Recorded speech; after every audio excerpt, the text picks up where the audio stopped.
दोस्तों नमस्कार। आपकी सफलता ही मेरा मिशन है। ज्ञान कोश एजुकेशन पर आपका अभिनंदन है। दोस्तों आज हम लोग प्रैक्टिस सेट 24 पढ़ेंगे। इसके पहले आप 23 प्रैक्टिस सेट पढ़ चुके होंगे। अगर नहीं पढ़े हो तो उसको जरूर पढ़ लीजिएगा, क्योंकि बहुत ही शानदार प्रश्नों का श्रृंखला है। और पहले तो मैं 20 प्रश्नों का प्रैक्टिस सेट दिया करता था, लेकिन अब 30 प्रश्न कर दिया गया है। और जो भी प्रश्न है बहुत ही शानदार है। निसंदेह आप अंत तक देखेंगे तो आपको बहुत आनंद मिलने वाला है। तो चलिए हम लोग ज्यादा बात नहीं करेंगे, सीधे हम लोग अपने टॉपिक पर आते हैं। तो आइए हम लोग पहला प्रश्न देखते हैं। पहला प्रश्न आपका है, अर्थ संकोच क्या है? अर्थ संकोच क्या है? बातचीत करने में कतराना और चुप रहना। बी, श्रोता गलत अर्थ का अर्थ ग्रहण करता है। सी, कालांतर में नाम बदल लेना। या डी, पहले सामान्य और व्यापक अर्थ में प्रयुक्त होने वाला शब्द कालांतर में विशेष अर्थ में प्रयुक्त होने लगता है। आपको 10 सेकंड का समय यहाँ मिलता है। 10 सेकंड में आप अपने उत्तर को लिख करके रख लीजिए या दिमाग में सोच कर रखिए। जब आपको यहाँ से उत्तर का मिलान किया जाएगा, उस समय आप अपना उत्तर का मिलान कर लीजिएगा। और लास्ट में आप कमेंट करके अवश्य बताइएगा कि 30 प्रश्न में कुल कितना प्रश्न आपका सही हुआ है। इससे हम ये जानने का एक वो मिलेगा, मतलब कि मेरा जो क्वेश्चन का लेवल है वह किस तरह का है और आपको किस तरह का क्वेश्चन देना चाहिए। हमको एक दिशा मिलेगा कहने मतलब, ठीक है ना? तो ये करना बहुत जरूरी है। चलिए आइए तो हम लोग उत्तर देखते हैं। आपका उत्तर हो जाएगा डी, पहले सामान्य और व्यापक अर्थ में प्रयुक्त होने वाला शब्द कालांतर में विशेष अर्थ में प्रयुक्त होने लगता है, उसी को क्या कहते हैं? हम अर्थ संकोच कहते हैं। प्रश्न नंबर 2, भेद की दृष्टि से पदबंध कितने प्रकार के होते हैं? भेद की दृष्टि से पदबंध कितने प्रकार के होते हैं? ए 10, बी 6, सी 8 या फिर डी 4। भेद की दृष्टि से पदबंध कितने प्रकार के होते हैं? ठीक है ना? तो चलिए हम लोग आंसर देखते हैं। आपका सही आंसर हो जाएगा डी 4। 4 पदबंध होते हैं भेद की दृष्टि से। प्रश्न नंबर 3 हम लोग देखते हैं। जॉर्ज ग्रियर्सन ने नाभा दास का क्या उपनाम बताया है? ए नभानंद दास, बी नारायण दास, सी दामोदर दास या फिर डी काशीदास। जॉर्ज ग्रियर्सन ने नाभा दास का क्या उपनाम बताया है? नाभा दास को तो सब लोग जानते हैं, इनका उपनाम क्या है ये आपको बताना है। तो चलिए आइए हम लोग उत्तर देखते हैं। सही उत्तर आपका हो जाएगा बी, नारायण दास। आइए प्रश्न नंबर 4 हम लोग देखते हैं। मानव अथवा प्रकृति का सूक्ष्म किंतु व्यक्त सौंदर्य में आध्यात्मिक छाया का भान मेरे विचार से छायावाद की एक सर्वमान्य व्याख्या हो सकती है। यह एक कथन है। आपको ये बताना है यह कथन किसका है?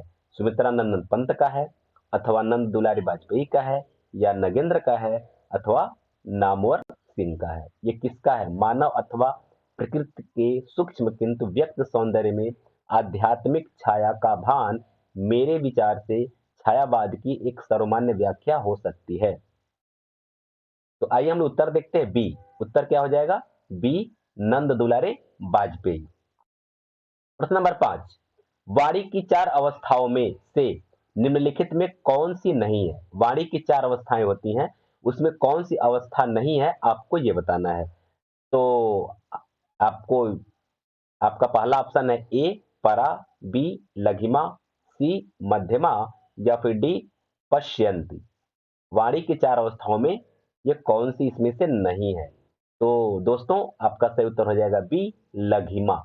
लघिमा वाणी की अवस्थाओं में से नहीं है, बाकी परा मध्यमा और पश्यंती है। आइए प्रश्न नंबर 6 हम लोग देखते हैं। प्रारभ्यते न खलु विघ्न भयेन निश्चय में कर्ता कौन है? अब आपको ये बताना है कि कौन शब्द कर्ता है। मध्या है, या उत्तमा है, या निश्चय है, या फिर साधारण है। इन चारों में कौन सा शब्द कर्ता के रूप में यहां प्रयोग हुआ है? ठीक है ना? तो चलिए आइए हम लोग देखते हैं। सही अर्थ आपका हो जाएगा सी निश्चय। ठीक है ना? ये निश्चय शब्द इस वाक्य में कर्ता के रूप में प्रयोग हुआ है। प्रश्न नंबर 7, राम से धन स्वीकार करो इत्यस्य संस्कृत अनुवाद अस्ति। मतलब इसका संस्कृत में अनुवाद क्या होगा आपको ये बताना है। राम से धन स्वीकार करो। ए रामेण धनम स्वीकरोतु, बी रामेण धन स्वीकरोतु, सी रामम धनेन स्वीकरोतु या फिर डी रामात धनम स्वीकरोति। इन चार में कौन सा अनुवाद सही है संस्कृत का? राम से धन स्वीकार करो। तो आइए उत्तर मिलान करिए। आपका उत्तर हो जाएगा डी, रामात धनम स्वीकरोतु।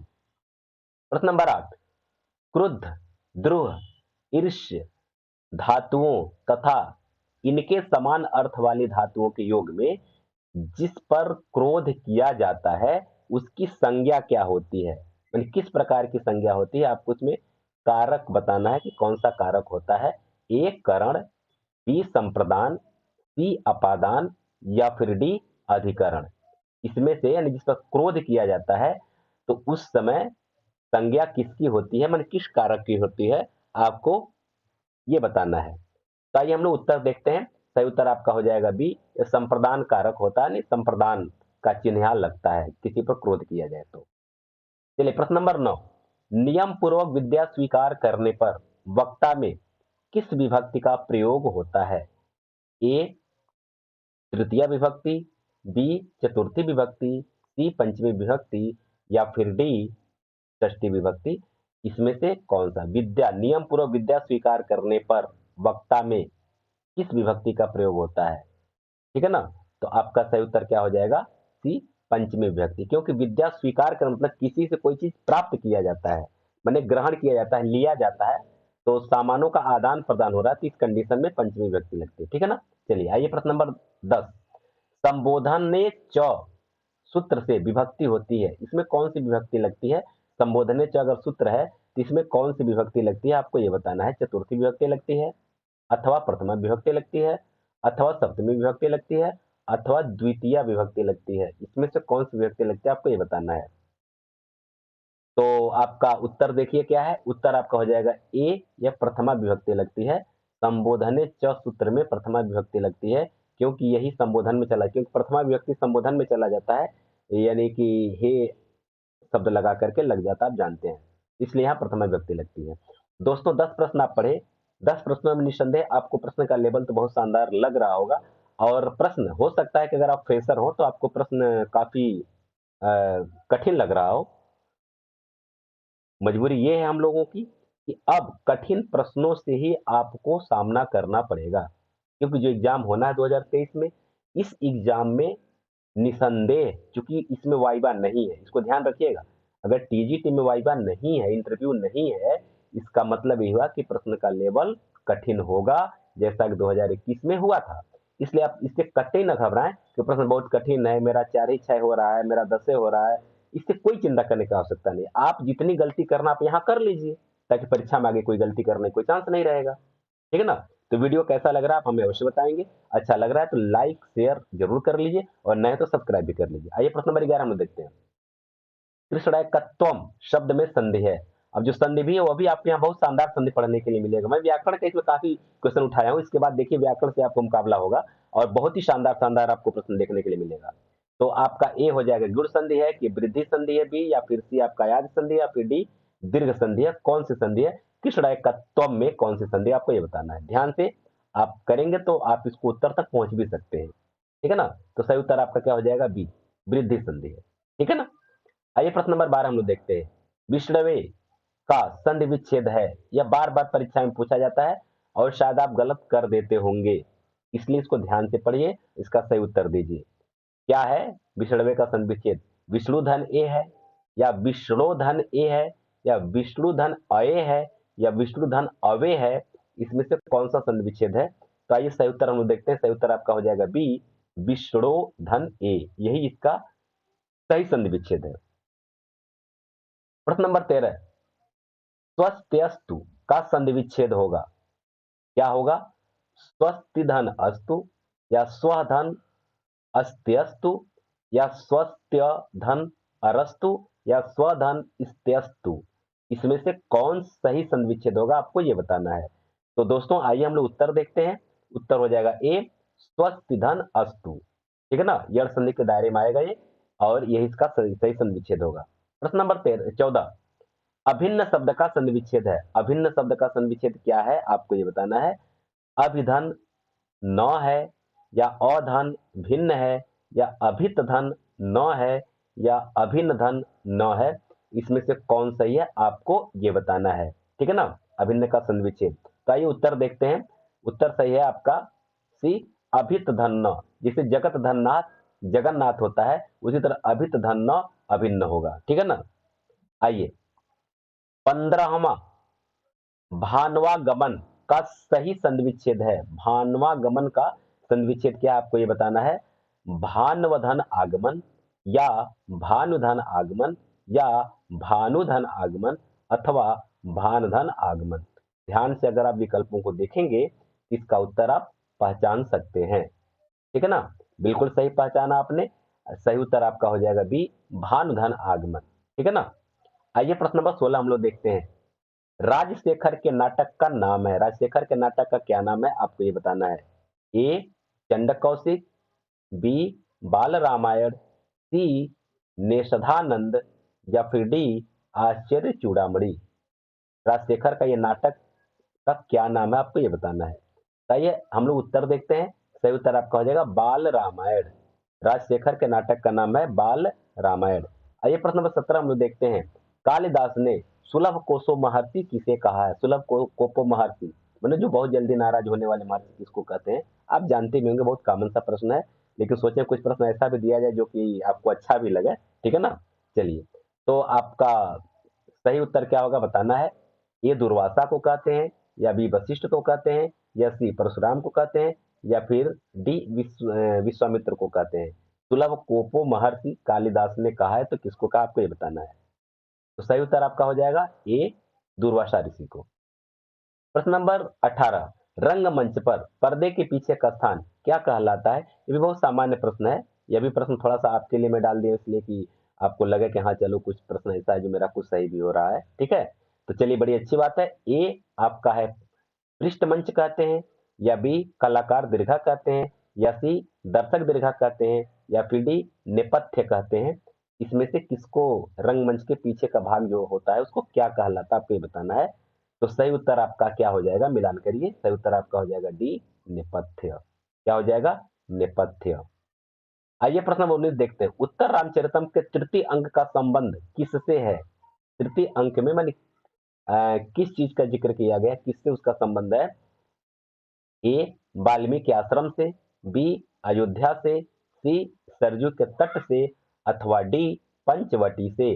उत्तर रामचरितम के तृतीय अंक में जो ये किसका संबंध है, तृतीय अंक का संबंध किससे है आपको ये बताना है। तो आइए सही उत्तर की जांच करिए। सही उत्तर आपका हो जाएगा डी, पंचवटी। पंचवटी से इसका संबंध है तीसरे अंक का। प्रश्न नंबर 20, संस्कृत के किस कवि के लिए घंटा विशेषण प्रयुक्त हुआ है। घंटा मैंने घंटा के नाम से संबोधित किया जाता है, एक तरह से यूं कहिए कि उनका उपनाम है। क्या ए बाणभट्ट, बी भारवी, सी माघ, या फिर डी श्रीहर्ष। तो किसको घंटा विशेषण से विभूषित किया गया है, या घंटा विशेषण का प्रयोग किया गया है। आइए उत्तर हम लोग देखते हैं सी, माघ। किसको, माघ को घंटा के नाम से भी जाना जाता है। प्रश्न नंबर 21, आधार का विलोम क्या है। बहुत शानदार विलोम है, और लग रहा है कि काफी आसान विलोम। आप बहुत समझ से बहुत आसान है, पर्यायवाची बहुत आसान है। जो पर्यायवाची और विलोम आपको मिलेगा वो भी आप देखिएगा कितने उन्नत लेवल का है ये। तो आइए देखिए क्या है। आधेय है, या पाथेय है, या प्रसार है, या फिर विधेय। आधार का विलोम क्या है आपको ये बताना है। तो आधार का विलोम आपका हो जाएगा, सही उत्तर का मिलान करिए, ए आधेय। आधार का विलोम क्या हो जाएगा, आधेय। दोस्तों आप 21 प्रश्न पढ़े।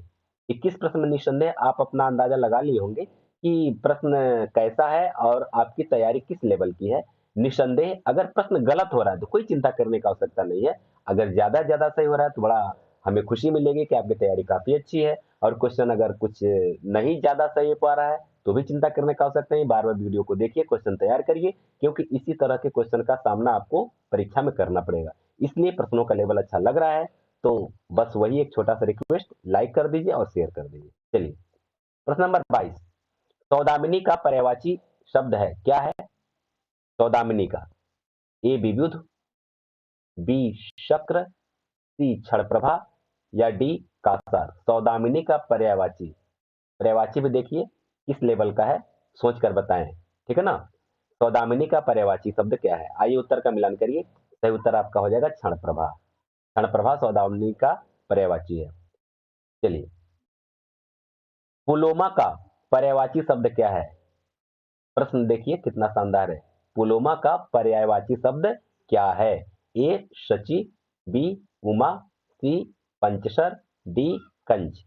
मैं आपको बताऊं, जो विलोम या पर्यायवाची भी पूछा जाएगा ना इस परीक्षा में, वह भी काफी उन्नत लेवल का पूछा जाएगा, काफी कठिन पूछा जाएगा। इसलिए आप सामान्य पर्यायवाची से ऊपर हटिए। जहां से मैं जो भी पर्यायवाची का फिर विलोम का मैं वीडियो दूंगा अभी आने वाले समय में। व्याकरण का बहुत सारा वीडियो आपको देना है, और एक प्रैक्टिस सेट भी मैं बाकायदे हर एक विभाग का मैं चाह रहा हूं कि एक प्रैक्टिस सेट आपको दूं, जैसे अलंकार पर एक वीडियो, छंद पर एक वीडियो, फिर रस पर एक वीडियो, फिर जो भी मतलब टॉपिक है, हर हर टॉपिक पर एक शानदार शानदार अच्छे प्रश्नों का श्रृंखला करके एक एक टॉपिक को मैं वीडियो देना चाहता हूं। अभी तो मिक्स करके दिया जा रहा है, लेकिन अब मैं ये सिस्टमेटिक ढंग से करने की प्लानिंग है मेरी। और आप हमेशा मेरे साथ बने रहें, निस्संदेह बहुत शानदार आपको यहाँ से प्रश्न मिलेगा। तो आइए उत्तर की जांच करिए। सही उत्तर आपका हो जाएगा ए सची। सची जो है इंद्राणी का पर्यायवाची है, पुलमा भुनी का पर्यायवाची है। इस तरह से आपका ये हो जाएगा, ठीक है ना। आइए प्रश्न नंबर 24, पतझड़ में कौन सा समास है? ध्यान से समास को देखिए, और बहुत ही एकाग्रचित होकर के आपको उसका उत्तर देना पड़ेगा, तभी, नहीं तो फिर गलत हो सकता है, ध्यान रखिएगा। ए कर्मधारय, बी बहुब्रीहि, सी अव्ययी भाव, या फिर डी द्विगु। कौन सा समास है? बताइएगा कौन सा समास है। तो आपका सही उत्तर हो जाएगा बी। चौंक गए होंगे शायद, ये क्या? हाँ, इसी तरह के समासों का भी सामना करना पड़ेगा आपको, ध्यान रखिएगा, ठीक है ना। आइए प्रश्न नंबर 25, मुंहतोड़ शब्द में समास है। मुंहतोड़ शब्द का समास बताएंगे आप कि मुंहतोड़ में कौन सा समास है। ए तत्पुरुष समास, बी अव्ययी भाव समास, सी कर्मधारय समास, या फिर डी द्विगु समास। ठीक है ना। कौन सा समास सही है आपको ये बताना है। तो आपका सही उत्तर क्या है देख लीजिए, तत्पुरुष समास है। मुंहतोड़ में क्या है? तत्पुरुष समास है। आइए प्रश्न नंबर 26 हम लोग देखते हैं। निम्नलिखित शब्दों में से एक स्त्रीलिंग है।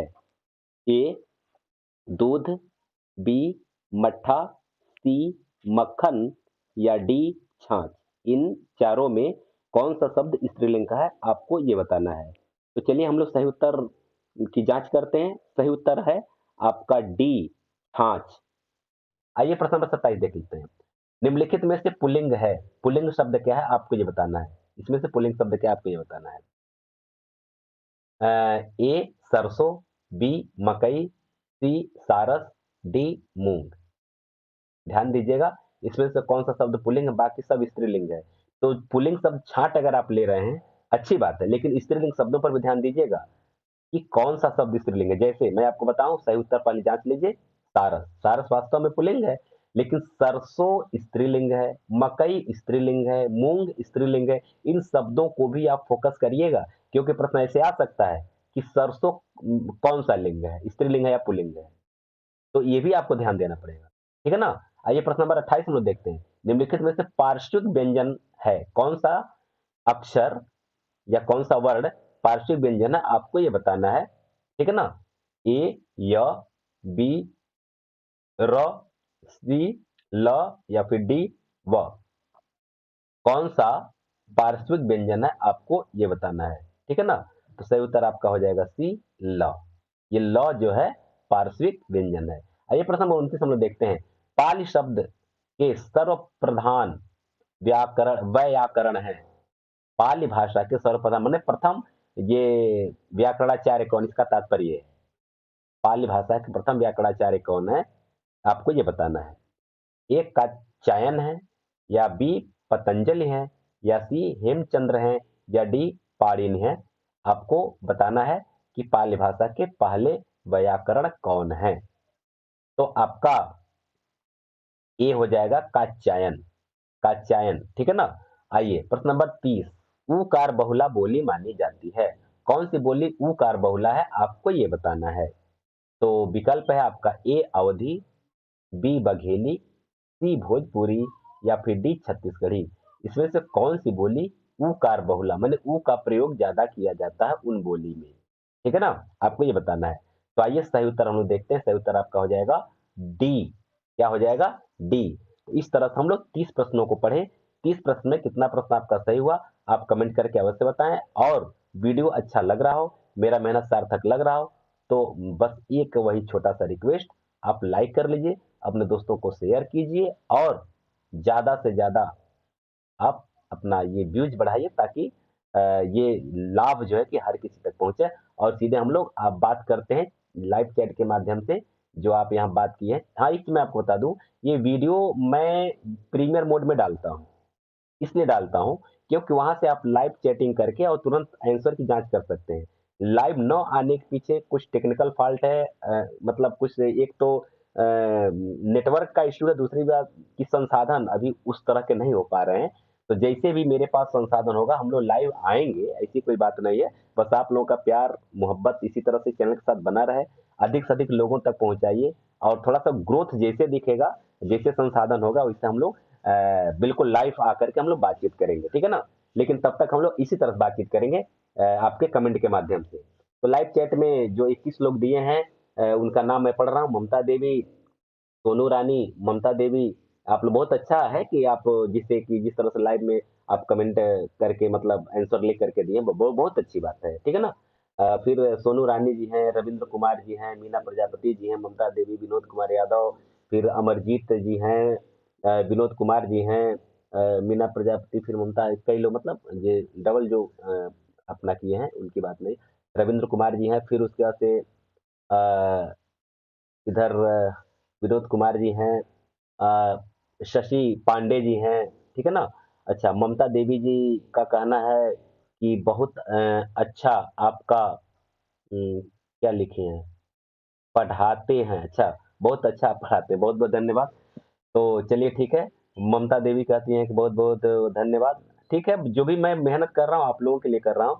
और आप पूछ रहे हैं कि सर मैं पीजीटी की तैयारी कर रही हूँ यूपी से, अंबेडकर नगर, धन्यवाद, बड़ी अच्छी बात है। तो पीजीटी के लेवल का ही क्वेश्चन है ही ये, निश्चित है टीजीटी, क्योंकि देखिए अब प्रश्न जो बन रहा है वो टीजीटी पीजीटी से भी समझिए कि कुछ अपर लेवल के प्रश्न, क्योंकि टीजीटी मत समझिएगा टीजीटी का प्रश्न जो है कि पीजीटी लेवल का नहीं आएगा, पीजीटी का प्रश्न पीजीटी लेवल का नहीं आएगा। दोनों मान के चलिए कि दोनों प्रश्नों का लेवल लगभग लगभग सेम हो रहा है। जैसा कि 2021 में परीक्षा में देखा गया है कि जो पीजीटी का जो क्वेश्चन था वह टीजीटी से एक तरह से कहा जाए कि कम लेवल का था, और इसका लेवल काफी हाई था टीजीटी का। तो तैयारी बड़ी अच्छी आपकी होगी, यहाँ से कोई दिक्कत नहीं है, ठीक है ना। और भी आपके पास जो बुक्स उसको पढ़ते रहिए। और इसके बाद से प्रमोद कुमार जी कहते हैं, जैसा है गुरुजी, मजा आ रहा है, बड़ी अच्छी बात है। मजा आ रहा है, अच्छी बात है, मजा आना चाहिए, ठीक है ना। रविंद्र कुमार जी कहते हैं प्रश्न का लेवल बहुत अच्छा। उसके बाद से इधर और भी कुछ लोग जो कमेंट किए हैं, हालांकि नए लोगों का ही नाम पढ़ो क्योंकि उधर ममता देवी, रविंद्र कुमार जी, आप लोगों का तो नाम हम ले ही चुके हैं। शशि पांडे जी हैं, फिर अमरजीत वर्मा जी हैं, सोनू रानी जी हैं। सोनू रानी जी का तो कई बार मतलब बहुत अच्छा अच्छा आपका काफी प्रश्नों का जवाब देने का प्रयास किए, बड़ी अच्छी बात है। जो लोग हर एक प्रश्न का जवाब देने का प्रयास किए, बड़ी अच्छी बात है, ठीक है ना। रंजना कुमारी जी कहती हैं बहुत ही शानदार क्वेश्चन है सर, बहुत बहुत धन्यवाद आप लोगों को। साहित्य संगम जी हैं, वो कर रहे थैंक यू, आपको भी बहुत बहुत धन्यवाद मेरे साथ जुड़े रहने के लिए। हमेशा जुड़े रहें, तैयारी करें। सीमा यादव जी कहते हैं थैंक यू, आपको भी बहुत बहुत धन्यवाद। सोनू रानी जी कहते हैं सर जी बहुत अच्छा लेवल है प्रश्नों का, और बहुत खूब। हाँ ठीक है, बिल्कुल प्रश्न का तो लेवल देखकर आपको मजा आ ही रहा होगा आप लोगों को।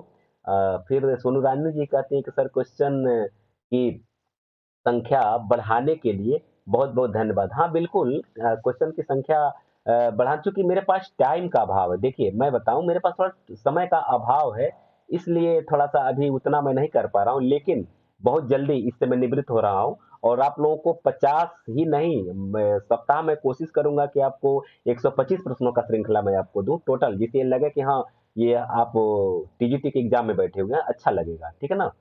तो ये सब मेरा करने का पूरा प्लानिंग है, कहीं कोई दिक्कत नहीं है। विजय बहुगुड़ा जी कहते हैं थैंक यू सर, अति महत्वपूर्ण प्रश्नोत्तरी, बहुत बहुत धन्यवाद आपको भी, आप मेरे साथ जुड़े रहें, बहुत अच्छी बात है। प्रेमदा मिश्रा जी कहते हैं सर जी आपके निस्वार्थ प्रेम के लिए आपको कोटि कोटि नमन। आप लोग बहुत महान है प्रेमदा जी, क्योंकि ये महानता मेरी क्या है, देखिए एक अध्यापन का जो व्यवसाय है ना, यह बस ये लगता है कि चलो यार मेरे पास जो कुछ है और लोगों को दिया जाए और लोग सफल हो तो अच्छा लगता है। ये पेशा ही ऐसा है, क्योंकि आप अगर अध्यापक बन जा रही हैं, भगवान तो निश्चित है कि करेंगे ही करेंगे, आप लोग सफल करेंगे ही करेंगे। अगर आप किसी इंटर कॉलेज में अगर आप अध्यापक बन जा रही हैं, उसका देखेंगे कि आप जो बच्चों को देंगी, जो ज्ञान देंगी, कितना आनंद मिलेगा। उस पैसे से उसका कोई तुलना नहीं रहेगा। बहुत अच्छा लगता है, ठीक है ना? चलिए, अंशुमान जी कहते हैं अत्यंत ही शानदार, गागर में सागर। ठीक है, बहुत बहुत धन्यवाद डॉक्टर साहब आपको। और उसके बाद से ये सुजीत सिंह जी कहते हैं कि 30 में 11 राइट हुए हैं, कोई बात नहीं है, 30 में 11 सही है। प्रश्नों का लेवल काफी मतलब अपर लेवल का है, तो इतनी तैयारी आपकी है। लेकिन हाँ, इतना तो रुकना नहीं है, आपको और भी मेहनत करना है और प्रश्नों की मतलब सही आंसर का आपका लेवल बढ़ाना है। इस वीडियो को बार बार जब देखेंगे ना, तो ये सब सारे प्रश्न याद हो जाएंगे ना, तो बहुत आसान लगने लगेगा परीक्षा। सरोज यादव जी का कहना है वेरी नाइस क्लास है। शैलेश कुमार पासवान जी कहते हैं धन्यवाद सर, क्वेश्चन बहुत अच्छे और उपयोगी हैं, बिल्कुल। फिर एसबी सिंह कोई करके हैं, कह रहे हैं थैंक सर। प्रेमदा मिश्रा जी आपसे बातचीत हुआ है। सुजीत सिंह जी कहते हैं थैंक यू सर, थे आपसे बात हुई। मनोज कुमार जी कहते हैं कि थैंक यू सर जी, वेरी नाइस क्लास। आपको भी बहुत बहुत धन्यवाद। मुकेश कुमार वर्मा जी का कहना है गुड क्लास सर, हाँ बिल्कुल, बहुत अच्छी बात है। पुनीता जी कहती है सर आप बहुत मेहनत करते हैं, क्वेश्चन बहुत अच्छे रहते हैं आपके। हाँ बिल्कुल पुनीता जी, मेरा खैर मेहनत तो करना पड़ता है वाकई। अगर आप इतना समझ पा रही हैं तो एक आपको जो 22 से 25 मिनट का जो वीडियो आपको मिल रहा है, इस वीडियो को बनाने में हमको कम से कम 4 से 5 घंटा का समय लगता है, और भी कुछ ज़्यादा लगता होगा, क्योंकि क्वेश्चन को कलेक्ट करना, फिर उसका पीडीएफ बनाना, फिर उसको ये इसमें सेटिंग करना लैपटॉप में, फिर ये सब काफ़ी टाइम लगता है। बहुत सारा काम इसमें रहता है, लेकिन फिर भी अच्छा लगता है, आप लोगों से मिल करके आप लोगों तक जाता है। मेरे पास जो कुछ भी है वो आप तक पहुँचता है, बड़ी अच्छी बात है। निशा पांडे जी कहते हैं सर नमस्कार, हाँ आपको भी नमस्कार। 23 हुए हैं, शायद सभी लेवल के क्वेश्चन लिए हैं इसलिए ठीक कर पाई हूँ। सर मेरे अलंकार के प्रश्न गलत होते हैं, कृपया सुझाव दें कि क्लास बहुत ही अच्छी थी, धन्यवाद। हाँ ऐसा है, देखिए जहाँ तक अलंकार की बात है, तो अलंकार पर मैं एक दो वीडियो मैं लाऊंगा, स्पेशल अलंकार पर मैं वीडियो ला रहा हूँ। उसमें लक्षण और उदाहरण के साथ जब हम लोग बातचीत करेंगे, पढ़ेंगे, तो काफ़ी कुछ जो मतलब डाउट रहते हैं वो क्लियर हो जाएँगे। और ये जहाँ तक भूलने की बात है, तो भूलना तो एक सामान्य प्रक्रिया हर किसी के साथ होता है। ये है कि बार-बार जब पढ़ा जाएगा तो भूलने वाली बीमारी जो है कि समाप्त हो जाएगी। ठीक है ना?